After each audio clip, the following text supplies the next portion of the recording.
Salut à tous, c'est Baptiste, bienvenue dans cette nouvelle vidéo. Aujourd'hui, j'aimerais vous donner 10 choses avant d'investir dans l'immobilier locatif. Alors, peut-être que vous êtes dans cette démarche d'investissement, que vous souhaitez investir, acheter peut-être un appartement pour commencer et vous posez certaines questions. Vous ne savez pas tout, vous êtes éventuellement dans le flou sur certains points et je vais vous aiguiller au maximum dans cette vidéo. Mais avant toute chose, abonnez-vous à la chaîne YouTube pour ne rater aucune de mes futures vidéos et cliquez même sur la petite cloche pour recevoir les petites notifications dès que je sors une vidéo. Alors, le premier point que je peux vous donner, la première chose à savoir en quelque sorte, c'est tout simplement que vous pouvez commencer à partir de rien du tout. Vous pouvez commencer en partant de zéro en fait, mais pas n'importe comment. Vous devez bien comprendre comment marche l'obtention d'un crédit, quel est en gros le business plan de l'investissement immobilier. Donc très clairement, très brièvement plutôt, je vais vous le rappeler si vous l'avez déjà vu ou vous l'expliquer si vous ne l'avez jamais vu au préalable. Alors, c'est très simple. On va acheter un appartement qui va nous générer des loyers. Admettons qu'on génère 1000 € de loyer. On va prendre un crédit sur l'obtention de ce bien-là. On l'achète 100 000 €, c'est 520 € par exemple de mensualité de crédit parce que 100 000 € empruntés sur 20 ans, c'est à peu près 520 €. Et on a 200 € de charge en comptant la fiscalité et tout ça. C'est à peu près ça dépend encore une fois des investissements ou autres. Donc 520 plus 200, ça nous fait 720 €. On a 1000 € de loyer, on fait 1000 moins 720. Donc vous avez 280 € d'excédent de trésorerie. Donc vous mettez 0 € de votre poche et vous pouvez investir. Il faut bien comprendre comment tout cela marche. Il y a ce système de taux d'endettement, de capacité d'emprunt ou autre. Et en fait, c'est très simple. C'est des maths, c'est des indicateurs que la banque va utiliser.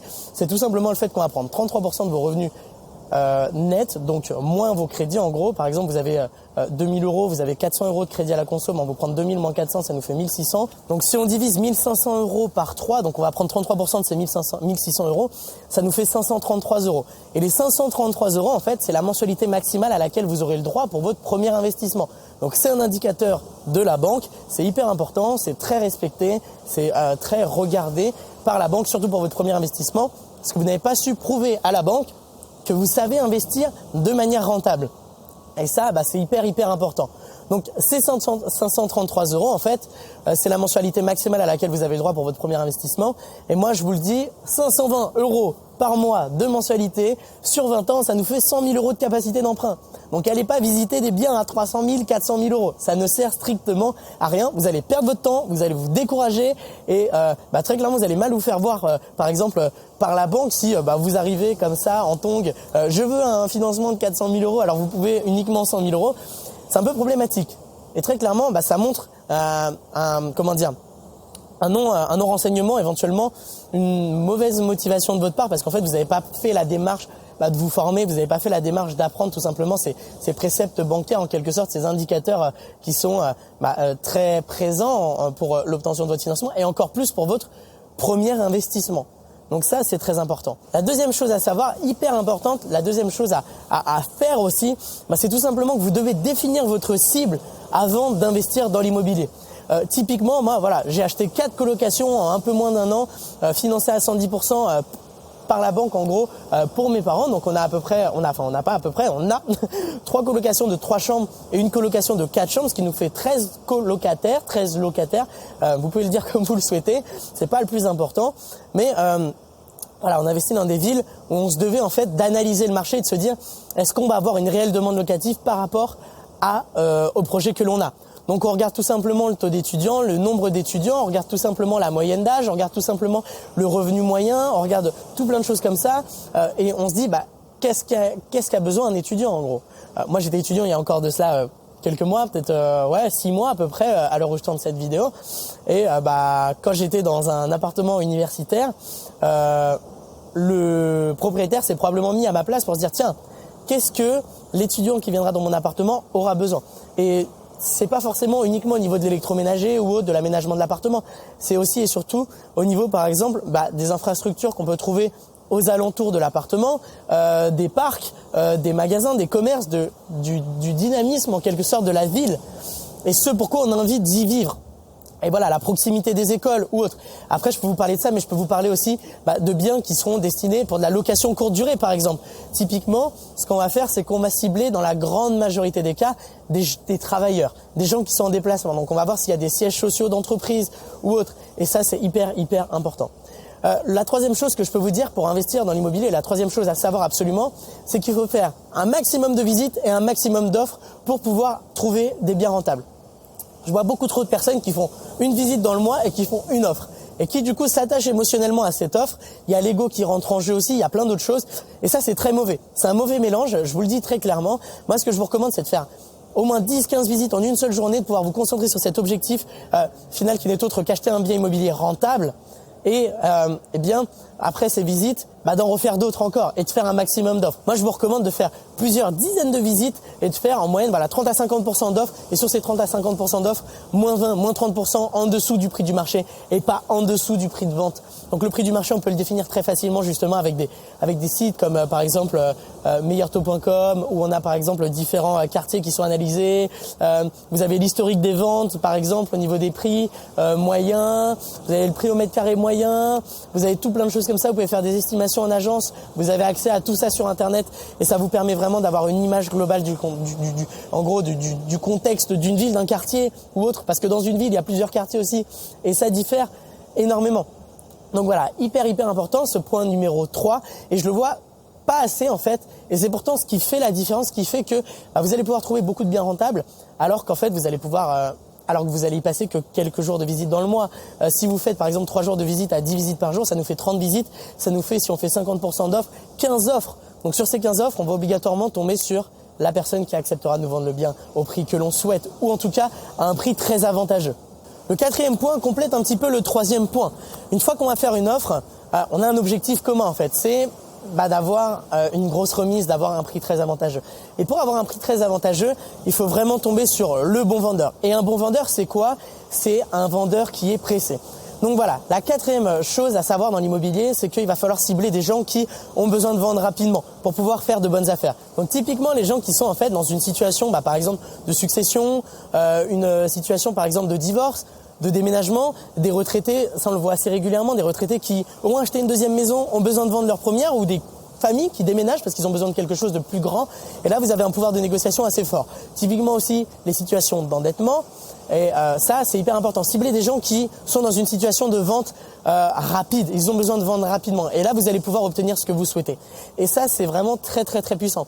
Donc, qu'est-ce qu'on va demander? On va demander simplement la raison de la vente. On va demander aussi, ça c'est quelque chose d'autre que je peux vous dire par exemple, c'est depuis combien de temps est-ce que vous avez le bien? Si ces gens-là ont le bien depuis 2 ans, ils ont probablement pas remboursé leur crédit. Si c'est des gens qui ont le bien depuis 15-20 ans, ils ont probablement remboursé leur crédit, donc ils n'ont plus rien à rembourser. Donc ils s'en foutent ils s'en foutent. C'est moins important pour eux de vendre cher que pour la personne qui a remboursé son crédit, qui n'a plus rien à vendre, à payer en quelque sorte, et qui va du coup encaisser tout le cash de la vente pour pouvoir le remettre dans un autre bien par exemple ou dans d'autres choses tout simplement. Donc ces deux petites questions, ça peut faire la différence déjà. Et ça c'est vraiment puissant en fait. Un autre point à savoir dans l'immobilier pour investir avec succès, c'est tout simplement que plus vous achetez des grandes surfaces, plus vous allez payer un prix au mètre carré bas en fait. Et le prix au mètre carré, c'est ce qui fait la valeur d'un bien. Très souvent, c'est comme ça qu'on voit la valeur d'un bien. J'achète par exemple 1500, 2000 euros du mètre carré, j'achète 2005, 3000. Et une ville qui est pas intéressante, très souvent on se dit tiens, son prix au mètre carré est cher en fait. Et on va avoir une corrélation entre le prix du loyer au mètre carré et le prix d'achat au mètre carré difficile si le prix au mètre carré d'achat est très élevé en fait. Donc voilà, c'est un petit peu plus complexe, mais en réalité c'est assez simple. Plus le prix au mètre carré est élevé, plus c'est problématique. Et en fait, plus on va acheter des grandes surfaces, plus le prix au mètre carré est réduit, parce que ça touche une cible plus petite. Les studios, surtout par exemple les 2 pièces, ça cible quoi? Ça cible les investisseurs, ça cible les jeunes travailleurs, ça cible les étudiants, ça cible plein de choses. Et en fait, la cible est très grande. Alors que les grands appartements, ça cible en majorité surtout les familles. Et des familles, il n'y en a pas 1 million. Enfin, si, plus qu'1 million, mais il n'y en a pas des milliards, je veux dire. Contrairement, par exemple, aux étudiants, aux personnes qui vivent seules, aux investisseurs. Et les investisseurs investissent de moins en moins dans les grandes surfaces. Donc, très clairement, les grandes surfaces, plus c'est grand, moins c'est cher au mètre carré. Et ça peut être vraiment intéressant. C'est pour ça aussi que je me concentre sur la colocation. En fait, j'achète des grandes surfaces, je divise en plusieurs espaces de vie en fait à la chambre. Et par exemple, dans un appartement qui se louerait 500 €, moi je vais pouvoir le louer 1140 parce que je fais 3 chambres à 380 €. Et là, j'ai plus que doublé la rentabilité uniquement en rajoutant une cloison et en fait en voyant le potentiel d'un bien. Je vais diviser le salon par deux, je fais un tout petit salon, je mets une chambre aménagée, télé dans chaque chambre. Là, ils se disent tiens, c'est qualitatif et pas besoin du coup de mettre une télé dans le salon, pas besoin de faire un grand salon parce que j'ai un bar par exemple qui est au niveau de la cuisine ou autre. Et ça a sa réelle plus-value. Et c'est aussi parce que j'ai pu me mettre à la place de ma cible. Ça, c'était les points d'avant. Mais voilà, plus vous achetez dans une grande surface, moins vous paierez d'euros en fait au mètre carré. Pour rebondir par rapport au point d'avant, ce nouveau point en fait, c'est tout simplement le fait de se dire que les bonnes affaires ne se trouvent pas, elles se créent. Donc comment elles se créent en fait, on va jamais avoir par exemple un bien sur le marché à 12, 13, 14, 15% de rentabilité. Ce qu'on va faire, c'est qu'on va voir le potentiel d'un bien. Donc en premier lieu, négocier. En deuxième, multiplier les loyers perçus, voir le potentiel d'un bien et l'aménager différemment. Donc on va pouvoir l'aménager de différentes manières. Typiquement, on va pouvoir faire de la division, donc le fait de couper un appartement en plusieurs parties pour pouvoir faire des espaces de vie éventuellement plus petits et du coup qui se loueront plus cher au mètre carré. On va pouvoir faire par exemple de la colocation, on va du coup louer à la chambre. On va pouvoir faire de la location courte durée où on loue à la nuitée comme une sorte d'appart, c'est un appart-hôtel en fait. Et voilà, on va cibler les travailleurs par exemple, on va cibler les gens en voyage, on va pouvoir cibler les immeubles de rapport, on achète une grosse surface et on a plusieurs petites surfaces dedans, plusieurs appartements, plusieurs espaces de vie, mais nous on achète un seul et unique lot. Et voilà, très clairement, là on va se créer des bonnes affaires, là on va diviser, là on va multiplier les loyers perçus et là on va augmenter la rentabilité du coup. Et là ça va avoir son réel impact et là on va faire de l'argent en quelque sorte dans l'investissement immobilier. Une autre chose à savoir dans l'investissement immobilier est que je vois assez souvent en fait, du côté négatif de la chose, c'est que beaucoup de personnes sont trop gourmandes au début. Elles veulent acheter des biens à 500 000, 1 million d'euros tout de suite. Elles se voient déjà avec des immeubles à 2, 3, 4 millions d'euros. Et en fait, ce qu'il faut bien comprendre, c'est que l'immobilier, c'est étape par étape. On commence pas par acheter des immeubles à 500 000, 1 million d'euros quand on gagne par exemple 1 500, 2 000 € par mois. On commence tout simplement avec un petit appartement, on va faire une petite colocation, on va faire une petite location courte durée. Et en fait, ça n'a rien à voir avec le mec qui est trop gourmand. La personne qui va commencer petit, qui a les pieds sur terre, va monter étape par étape, mais va monter progressivement et sur le long terme. Donc on a toujours cette courbe ascendante qui va vers le succès en quelque sorte, qui tend du coup à vous faire gagner plus d'argent. Et c'est vraiment la façon de penser que je vous invite à avoir, c'est vraiment la dynamique dans laquelle vous devez être, parce que la personne qui est trop gourmande au début, elle va être déçue quand elle va se concentrer sur des appartements à 80 000 €, 100 000 €, voire même un peu moins des fois. Et pourtant, ça peut réellement changer sa vie. Et moi, sur des appartements, à 80 000 €, j'arrive très clairement à avoir plus de 400 € d'excédent. Donc après paiement des charges du crédit, il me reste plus de 400 € du loyer qui vont directement dans ma poche, en sachant que je serai à terme propriétaire d'un bien qui en vaut maintenant plus de 100 000 € avec les plus-values que j'ai pu faire. Une autre chose à savoir, c'est qu'il reste une dernière niche fiscale en France dans l'investissement immobilier. Et c'est tout simplement le LMNP, donc loueur meublé non professionnel. Et en fait, c'est le fait de louer votre appartement en meublé, tout simplement, de répondre à certains critères qui sont très simples, très bateaux, très basiques, j'ai envie de vous dire. Et ça vous permet de bénéficier du coup d'avantages fiscaux. Typiquement, vous avez deux régimes. Vous avez le régime, le réel simplifié. Le réel simplifié, ça vous permet d'abattre en fait 50% de vos loyers bruts. Vous avez 15 000 € de loyer dans l'année, boum, vous n'en déclarez que 7 500. Donc ça, c'est hyper avantageux. Et vous avez ensuite le microbic, qui du coup est différent du réel simplifié, et qui là va vous permettre en fait d'amortir votre bien et de déduire toutes les charges. Donc moi ce que je vous recommande, c'est tout simplement de comparer les deux par rapport à votre investissement. Dans la majorité des cas, c'est le microbic qui est plus intéressant parce qu'on a très souvent plus de charges en comptant l'amortissement ou autre à du coup déduire que 50%. Mais comparez les deux, voyez quel est le plus intéressant et faites les choses. Louez en meublé au maximum. Il faut que le meublé soit majoritaire en fait dans votre parc immobilier. Vous pouvez très bien avoir 2-3 locations simples, acheter un immeuble par exemple avec 7 appartements et il y a 2-3 locations simples et 4-5 par exemple locations meublées. Et après vous pouvez très bien transformer des locations simples en locations meublées aussi. C'est pas du tout un problème. Et le point suivant que je peux vous donner aussi, c'est tout simplement de bien comprendre ce principe de la loi de Pareto. Donc la loi de Pareto, c'est quoi en fait ? C'est tout simplement le fait de décorréler le temps avec l'argent que vous allez gagner. La loi 20-80 en fait. 20% en fait de vos actions vous rapportent 80% de vos résultats. Et ces 20% d'actions, c'est quoi? C'est la recherche de biens rentables, l'obtention d'un financement et basta tutti. Voilà ce que je peux vous dire par rapport à ça. C'est le plus important. Et c'est réellement là qu'est votre plus-value. Et non pas dans la recherche d'un locataire, non pas par exemple dans la réparation d'un lavabo ou autre. Vous allez devoir vous concentrer sur l'essentiel. Et du coup, ce que je vous recommande, c'est de déléguer au maximum. Déléguer un maximum. Et voilà, très clairement, ça va vous amener quoi? Ça va vous amener du temps et ce temps-là, vous allez pouvoir le mettre à profit pour pouvoir multiplier les opérations et du coup, à terme, faire beaucoup plus d'argent que de se dire je vais économiser 100 € sur mon loyer pour éviter de déléguer ça ou ça. Non, vous allez peut-être pas économiser 100 €, mais d'un autre côté, vous allez pouvoir faire 3-4 opérations en plus rapidement. Peut-être plus pro parce que vous allez pouvoir faire plus de visites, donc plus rentable ou autre. Et là, ça a réellement son impact et c'est vraiment ce que je vous recommande, déléguer, automatiser un maximum. Donc voilà, on arrive au point numéro 10, c'est le dernier point de cette vidéo et ce point-là est probablement un des plus importants en fait. Il faut bien comprendre que l'immobilier peut changer votre vie en bien ou en mal. Et ça, faut bien le comprendre. C'est-à-dire que si vous avez les mauvaises stratégies, vous allez probablement changer votre vie en mal. Rendre un côté un peu plus néfaste encore à vos finances, peut-être qu'elles le sont déjà à l'heure actuelle, et aggraver la situation.